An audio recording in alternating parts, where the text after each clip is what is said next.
Do what thou wilt should be the whole of the law. Frater Atrius Horse with Lance and Grail Priory, as always broadcasting from the Hermetic Hermitage nestled in the foothills of the Ozark Mountains. Welcome back. Welcome everyone. Glad to have you here. I'm kicking off a new series tonight with episode number 30. Austin Osman Spare, part 1. This is going to be a 4, I guess you could actually say more like a 3.5 part series on Austin Spare. Polled some of my viewers, and consensus was to spread them out instead of doing them all back to back. So next week's episode won't be a Spare video, but stay tuned. I will end up working all 4 of these into the schedule eventually, but I'm going to space them out so everyone doesn't get tired of seeing Spare books. And I want to say I apologize for last week. Life got in the way, and I just didn't get a video out in time, so we didn't have anything on last Friday. But I'm getting this one out of the way, so I won't disappoint you guys 2 weeks in a row. This is quite a massive box.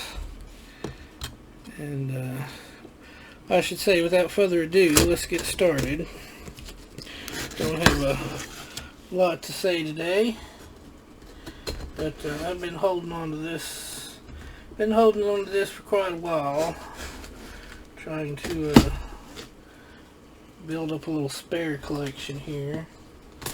You know, I'm trying to, much like I did with the Moda collection and the Cornelius collection and the Bertio collection. Oh great, it's full of popcorn. That's not what I wanted to see at all. Let's see if I can finagle everything out of here without making a mess. Yeah, like I have done with boy, those are heavy. With and this is going to make her appearance as usual.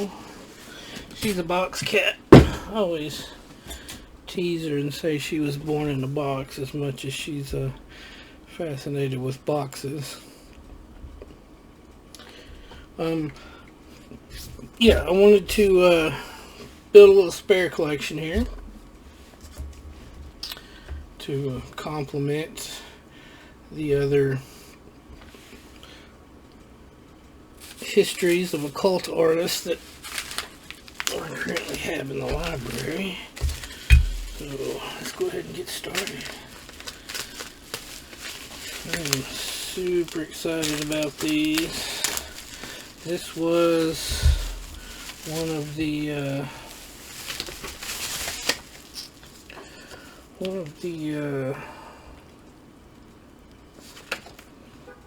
nice magical manifestations that I have sometimes. I saw this set at another bookseller site, and it was a little more and I really wanted to pay for it, so I held off. And then lo and behold, if I didn't in a totally roundabout way find a set from the publisher themselves, they did not have them listed on their website, but they did have them listed on the on their Amazon page of all places. I don't know how that worked out, but yeah, I saw it on Amazon and recognized the publisher, so I hit them up and said, you still have this set available? I see it on Amazon, I don't see it on your page. And then they made me a pretty good deal on it. I ended up getting it for quite a bit less than the other bookseller was asking for it, so I'm very happy to have it.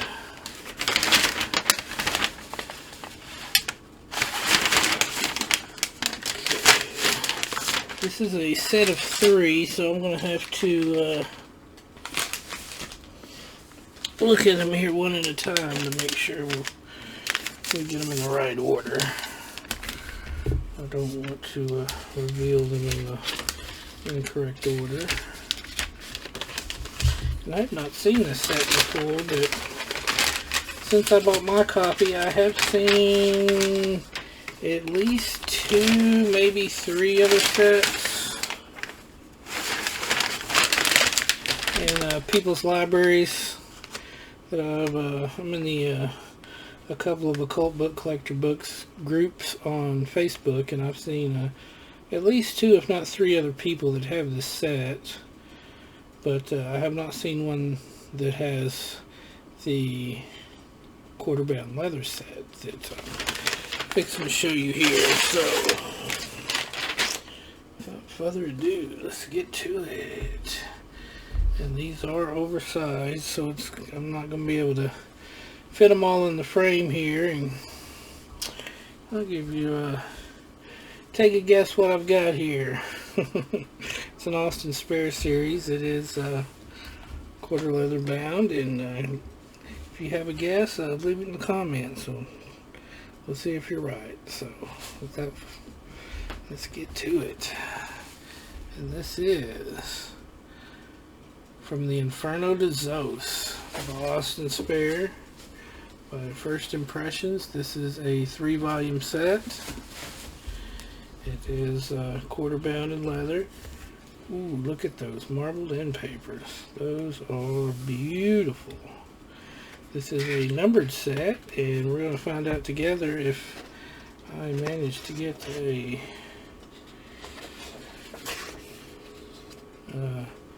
get them all in the same numbers. This was published by First Impressions / J.D. Holmes Publishing, Seattle, 1993. This is obviously the writings from Inferno to Zeus. This is copy number 57. There were 4 copies in full leather binding, 100 copies in quarter leather, numbers 5 through 104, and there was a trade hardback edition. And I have seen a few people that have copies of the trade hardback edition, but I have not seen anyone that has the quarter leather set. So I'm very happy to have this. Almost get the complete table of contents in here. We've got To AOS, a poem by Aleister Crowley. Austin Spare from Poems and Masks by Vera Wainwright.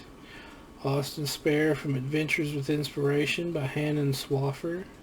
Sex and Art from Ideas and People by Clifford Bax. And then we get into Spare's work here. Earth Inferno, The Book of Satyrs, The Book of Pleasure, The Focus of Life, Anathema of Zos. And we get some automatic drawings.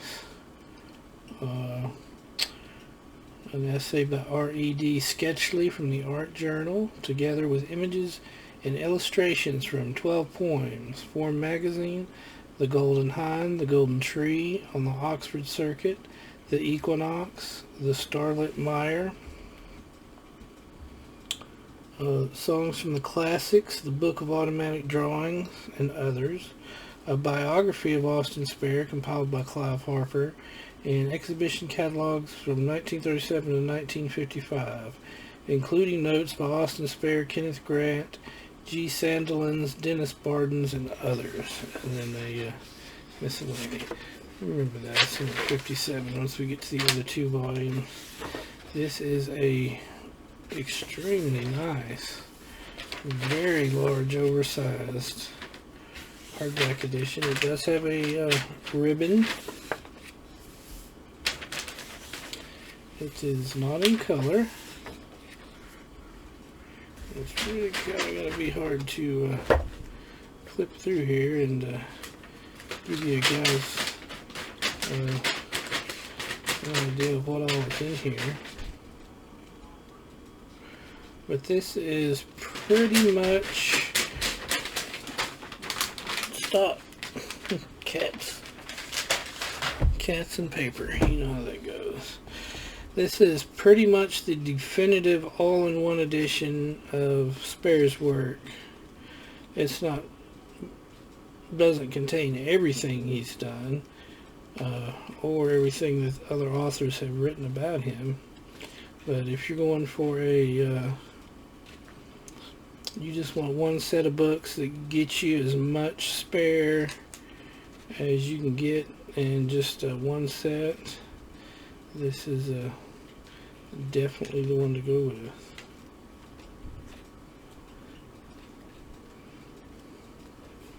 Very nice. There's a lot of material in here. Lots and lots of material in here. Some of his exhibitions. And I'm not going to try to show too much. One, because it does contain lots of nudity, and two, this would be a couple of hours just going over these 3 sets here. If I tried to show you too much, I do want to fix the ribbon here so it doesn't hang up. But that's volume 1. Very nice. Very nice hardbound set. It's gorgeous.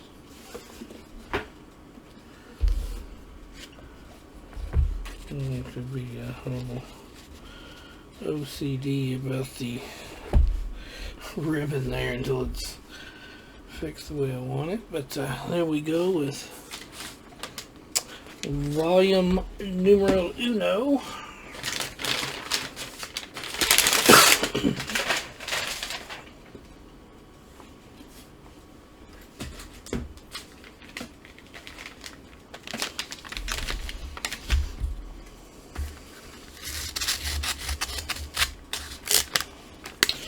This is what kicked off my Spare collecting obsession.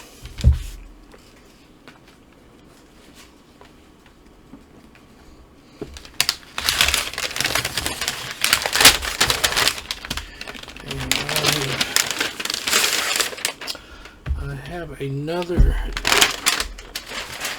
2.5 episodes on the schedule here, so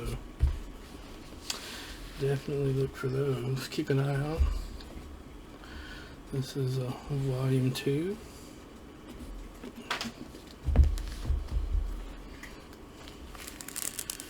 Again, beautiful, beautiful books. Large and in charge.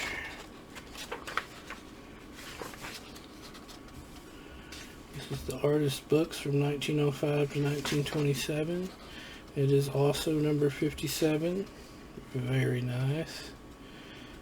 Very happy with that. This one was published in 95. The first one came out in 93. This one came out in 95. Printed in England by Mandrake. And distributed in the U.S. by Holmes Publishing Group. Very nice. A little shot of the contents here. Earth Inferno analysis. Interesting. A Book of Satyrs analysis. A Book of Pleasure analysis. Oh, nice.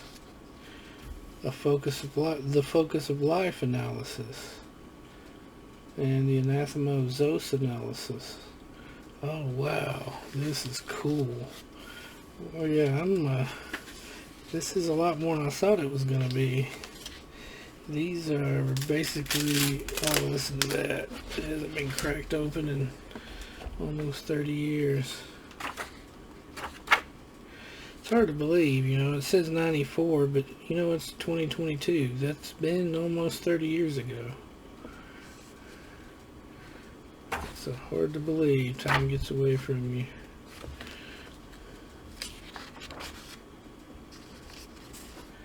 Yeah, this is interesting. Look, just just how massive. Oh, and I should mention it does have gold gilded edges too. But how massive this book is. The text font is not overly large. And these are just commentaries on the Spare's work. Wow. Like I said, this really is beautiful end papers. This really is a definitive edition. If you want to get one set of Spare's work,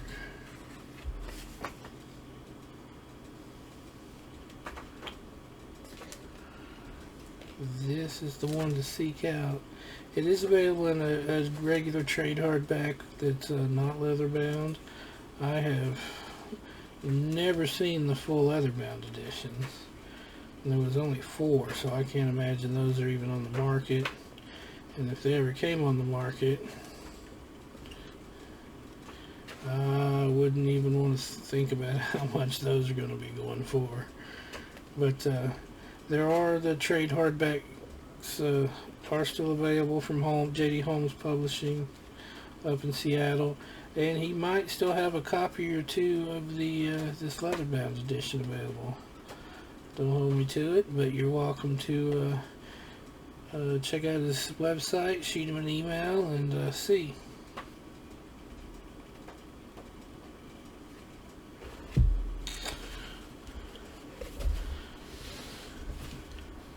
Beautiful.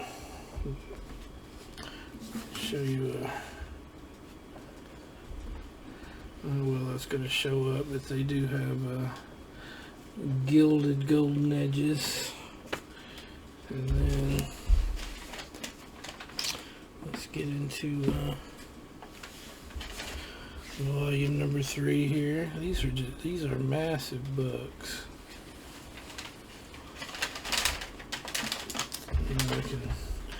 I haven't given you a page count exactly, but we'll check it out on this one here. This is volume 3, number 57. Indeed, and this one was published in 95. So the first one came out in 93, the second one in 94, and the third one in 95. And they are all the same numbered sets. And pretty low, about midway through the run. I'm happy with that.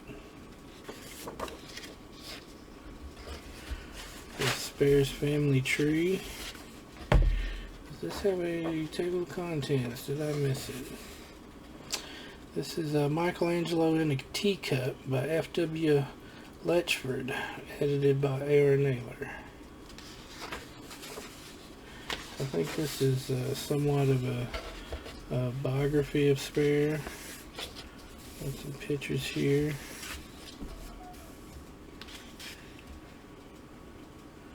There's one of his relatives was a Freemason. There's the portrait of an artist as a young man, to borrow a phrase.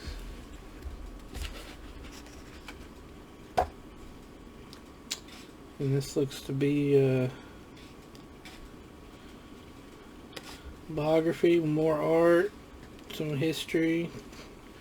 Saw some clippings from newspapers and the like. More pictures.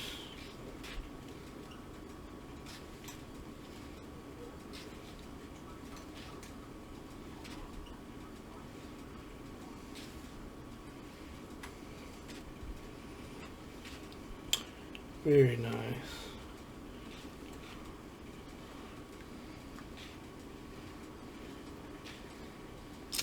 Well, this would definitely keep you busy for a little while. Gotta fix that. It's gonna aggravate my OCD.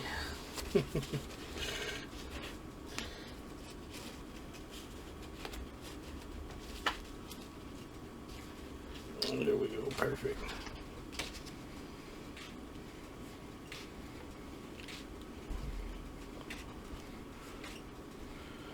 Wow, I'm very impressed. These are a lot more, a lot more material than I was expecting when I ordered this set.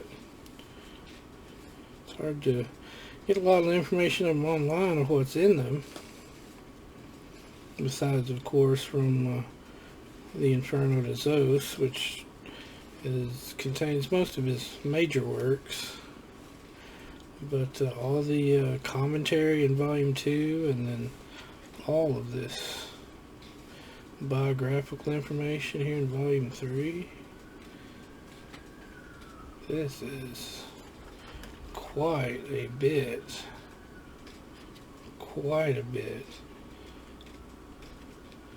Not just material by Austin, but about Austin and on Austin,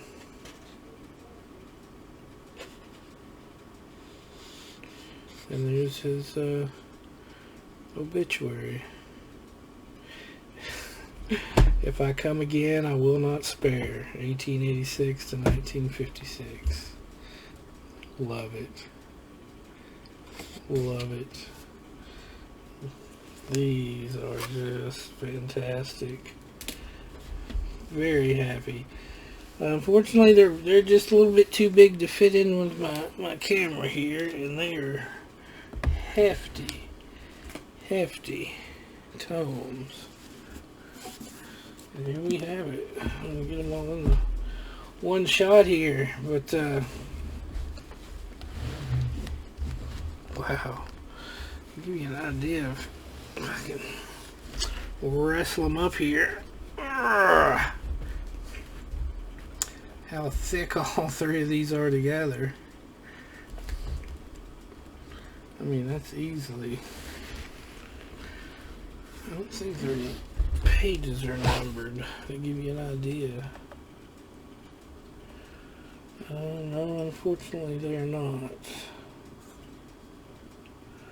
But I would take a stab and say these are probably around 200 and a quarter conservatively, 275 maybe on the upper range pages a piece, and they are large. I'll put my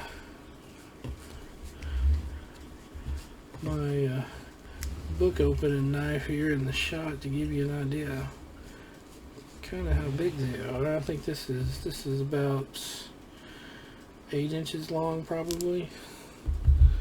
So these are good 8 by 12, I would say. 8.5 by 11 maybe. Gorgeous. Well, they weren't cheap, but you know, it's go big or go home. I didn't want, if I was going to splurge, I didn't want to splurge on just getting the cloth bounds when the limited edition of 100 quarter leathers were available. But I'm very happy with it. Very happy to have it. It's a beautiful set. There's just a tremendous amount of material here. I am very happy that they are all the same number issue. And yeah, those suckers are almost 30 years old. That's hard to believe. But that'll do it for tonight. That's volume 1 of my Austin Spare episode. I've got 2.5 more to go. Definitely look forward to that if you're into Spare. I will be interspersing videos in between, so it's not going to be 4 weeks of Austin Spare in a row, so I don't want to burn you guys out on it. But feel free to drop a like, send me a comment, subscribe to the channel if you like what I'm doing. I have a playlist of all my episodes, so you can go watch them in order. You can watch them based on subject matter, whatever you want to watch. All my videos have chapters, so you can skip to the certain books if you want to see certain books. And I'm always happy to have you as an audience, and looking forward to next time. Thank you very much, and as always, love is the law, love under will.